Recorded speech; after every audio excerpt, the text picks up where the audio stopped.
രാജ്യത്തിന് പല രീതിയിലുള്ള നഷ്ടങ്ങൾ ഉണ്ടായിട്ട് അതിന് റീബർത്ത് വരാനും പൊളിറ്റിക്കലായിട്ടുള്ള തീരുമാനങ്ങൾ എടുക്കാനുള്ള ആത്മീയ നേതൃത്വങ്ങള് അല്ലെങ്കിൽ അതിന്റെ ഉള്ള ചേഞ്ചസ് ഇങ്ങനെ പല രീതിയിലുള്ള കാര്യങ്ങളിൽ കൂടെ കടന്നു പോകാനും ഈ 2043 ഒരുപാട് ചേഞ്ചസ് വരാനും ടെക്നോളജിക്കൽ റിവല്യൂഷൻ ഉണ്ടാകാനും പല രീതിയിലുള്ള പ്രത്യേകിച്ച് രാഹു എന്ന് പറഞ്ഞാൽ എക്സ്പാൻഡ് ചെയ്യുന്നതാണ്. ഒരുപാട് രീതിയിലുള്ള ഈ മിസൈല് അങ്ങനെ റിലേറ്റഡ് ആയിട്ടുള്ള പരീക്ഷണങ്ങള് നമ്മുടെ ഈ ലേറ്റസ്റ്റ് ആയിട്ടുള്ള മോഡേൺ ടെക്നോളജി ഉപയോഗിക്കാൻ കഴിവുള്ള പല രീതിയിലുള്ള അഡ്വാൻസ് ടൈപ്പ് ഓഫ് ഡ്രോണുകൾ ഉണ്ടാകാനുള്ള ഒരു കഴിവ്. അങ്ങനെ ഇറാൻ ഇനിയും ഒരുപാട് കാര്യങ്ങൾ ആർജിച്ചെടുക്കാനിരിക്കുന്നു ഈ ഒരു ടൈമിൽ.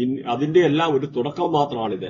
അതുപോലെ ഈ ഇപ്പം നോക്കിയാൽ നമ്മുടെ ഈ ഒരു ചാർട്ട് നോക്കിക്കഴിഞ്ഞാൽ ഇപ്പൊ ശുക്രൻ ആക്ച്വലി ശുക്രന്റെ മേളിൽ കൂടെ ഇറാന്റെ ശുക്രന്റെ മേളിൽ കൂടെ പാസ് ചെയ്യുന്ന സമയമാണ്.